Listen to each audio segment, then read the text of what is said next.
Hey folks, this is Riverponics. Finally had some time to visit the farm where they're doing the experimental grow with Riverponics. They do aquaculture here with the fruits and vegetables, and they have two of my growing channels here, 24 foot long. They have two 12-footers joined together.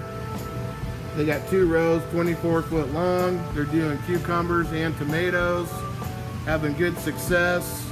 They're doing the drippers, using the fish emulsions to drip into the rock wool and then drain out through the Riverponics grow channels. They're very happy with this method. It's very clean and seems to be very efficient.